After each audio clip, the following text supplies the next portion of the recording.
បាទជម្រាបសួរពុកម៉ែបងប្អូនទាំងអស់គ្នាបាទសូមណែនាំម៉ូទ័រមួយដែលប្រើជាមួយ Solar Direct ពីផ្ទាំងបាទមុខកាត់របស់គេគឺចេញចូល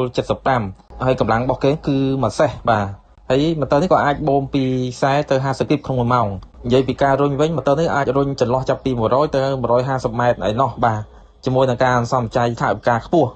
បាទអត្ថប្រយោជន៍នៃម៉ូទ័រនេះយើងប្រើជាមួយថាមពលពលឺព្រះអាទិត្យឥតគិតថ្លៃតែម្ដងហើយមិនចាំបាច់បង់ថ្លៃសេវាប្រចាំខែថ្លៃអគ្គិសនីហើយអាយុកាលនៅប្រើប្រាស់គឺបានយូរមែនទែនបងប្អូនបាទអ្វីដែលពិសេសគឺងាយស្រួលជួសជុលផងដែរបាទបងប្អូនមិនចាំភ័យក្នុងការខូចខាតមិនមានគ្រឿងនៃការជួសជុលបាទហើយម៉ូទ័រនេះការតម្លើងគឺងាយស្រួលមែនទែនបាទហើយមួយវិញទៀតគឺមានការធានាត្រឹមត្រូវពីក្រុមហ៊ុន Vector Pro ផ្ទាល់សម្រាប់ការប្រើប្រាស់ទូទៅហើយម៉ូទ័រនេះក៏មានប្រយោជន៍សម្រាប់បងប្អូននៅតំបន់ជនបទនិងវិស័យកសិកម្មហើយជួយជីវភាពរបស់បងប្អូនប្រជាកសិករផងដែរបងប្អូនអាចប្រើសម្រាប់ស្រោចដំណាំចការតូចធំលម្អទឹកហូរតាមរមណីយដ្ឋានឬក៏សទ្ធាគារឬក៏បូមទឹកសម្រាប់ប្រើប្រាស់សម្រាប់គ្រួសារចិញ្ចឹមសត្វឬក៏ចិញ្ចឹមត្រីទូទៅផងដែរ